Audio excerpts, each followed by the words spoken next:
Happy Friday, ladies and gentlemen, Allincrypto here, and welcome back, guys, for what is going to be nothing short of another jam-packed daily market update. And if you are new around here, you might want to check out that subscribe button because we drop an update just like this one around 1 p.m. UK time every single day to help you guys in a short and sweet way stay up to date with the latest and greatest things happening within the crypto space, but also the broader markets. That's exactly what we're going to be doing in this video.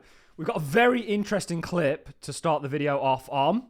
We're going to be looking at a clip of the former CFTC chair, Chris Giancarlo, who was also in the runnings to become the next SEC chair, talking about the XRP case, his stance on it, and what he thinks this new administration means for this asset and the case, and really the broader space as a whole. We've always said XRP, or Ripple, Brad and Chris's battle, isn't just a battle for them individually, but the space as a whole. And he comments also on the SEC's overreach. We know Gensler is resigning on the 20th. I think we're all very proud of that, or very happy about that.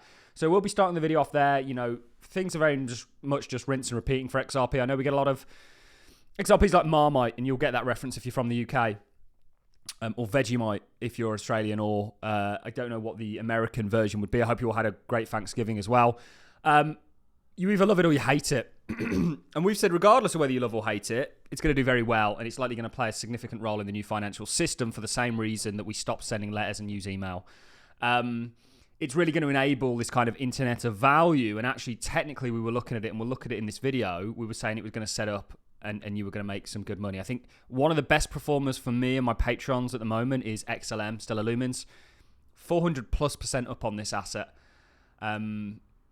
which is unbelievable returns. And actually, we think that this is just starting. If you want to get on board with all that, do consider checking the link in the description. Then we're going to be looking at some news from Europe in relation to Coinbase and the MiCA regulations. And this might give way to something like Algorand's sort of stablecoin or whatever. And then we'll look at the markets broadly. So what I want to do to start the video off is dive into this clip of the former CFTC chair, somebody who was in the runnings to become the next SEC chair, talking on Fox Business about Ripple XRP, and you know what he thinks is going to happen with this new administration and what this means for the industry as a whole. So I'm going to go ahead and mute my mic, and we're going to go ahead and get into it.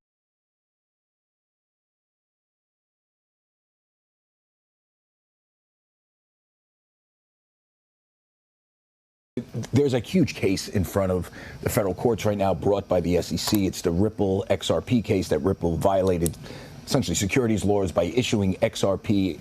It's deemed a part of that issuance was deemed a security, part of it wasn't. SEC is appealing. Yes. There's a Trump SEC coming in. Are they going to drop the case, you think? So, Charlie, as you know, I wrote a definitive law review article before that case was brought, arguing that XRP was not a security subject to the SEC. It turned out that the judge who ruled in that case sided with the view or half of it. Right. I would recommend that it's time for regulatory agencies to drop a lot of these cases where they've lost at the trial court. If you were a betting man, would they drop the XRP case? I think they should. And will they? I would bet they would. That's amazing.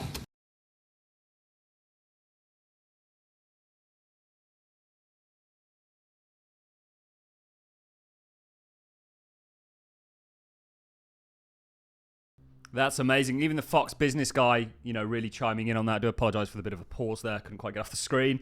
It's one of them mornings, unfortunately. But yeah, this has huge ramifications, not just for XRP, but the other cases that have been brought forth against the industry. You know, I think that one of the most recent was Immutable X, obviously Uniswap.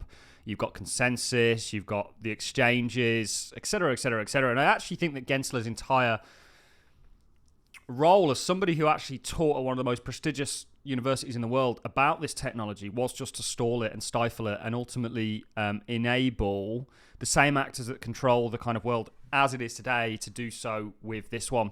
I think there's this really misplaced narrative when it comes to Bitcoin and what it was born out of, which we very much veered away from in regards to this technology. And there are aspects of it being used for libertarian ideals and for freedom. Actually, I think in many cases what we're going to find is the opposite when we talk about digital IDs, when we talk about the tokenization of all assets, when we talk about things like social scores, which will be enabled by blockchains, et cetera, et cetera. This is all going to be enabled by this technology. But there are some amazing sort of, if you look at what Bitcoin's doing, certainly from a changing that wealth needle point of view, for anybody that's adopted it, it's done very well. And of course, Chris was the former CFTC chairman.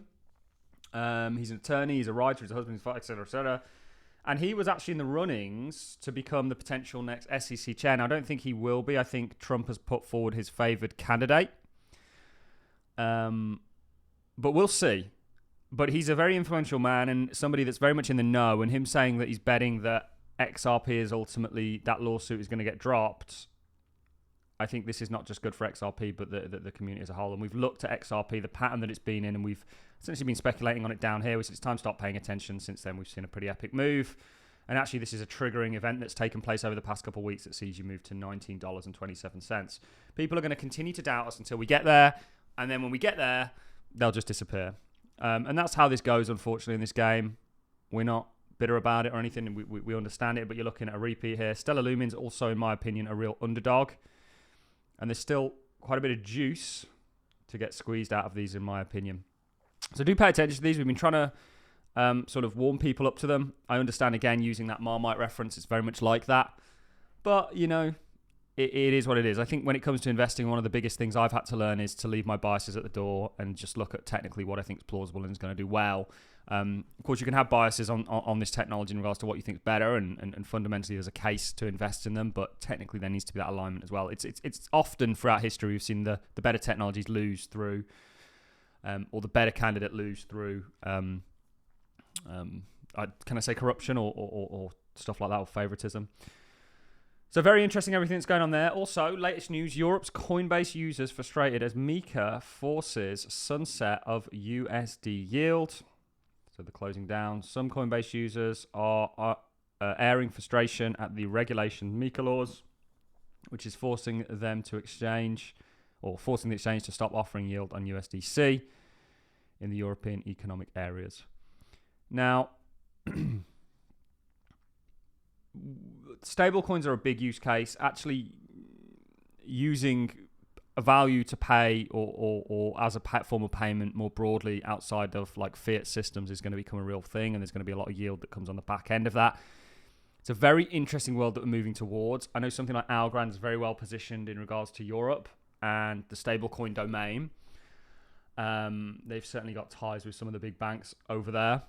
Again, there's so many opportunities right now, but this is something we're going to see a lot more of.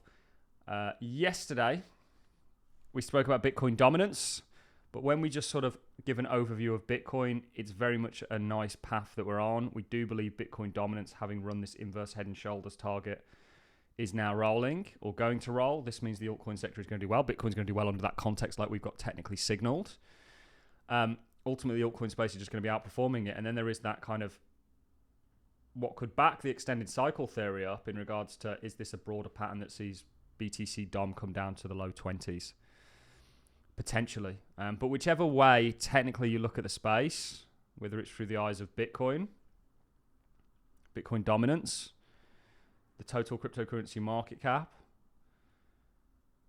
the total cryptocurrency market cap excluding Bitcoin, the total cryptocurrency market cap excluding Bitcoin and Ethereum, or everything outside the top 10, or the ETPs, which we looked at news on yesterday. Some of these altcoins are coming to Wall Street through the vehicles of these.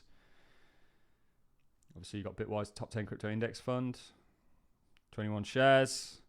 You've also, I haven't really looked at it too much with you guys, got Bitcoin versus other markets like the SPY, and you can derive a very bullish narrative for not just the SPY, but also Bitcoin on the back end of this, because Bitcoin wouldn't be going up against a dropping stock market or a crashing stock market. So that kind of puts me at ease in regards to a demand-destructive black swan event that everybody's been calling for imminently ever since we got back into the markets.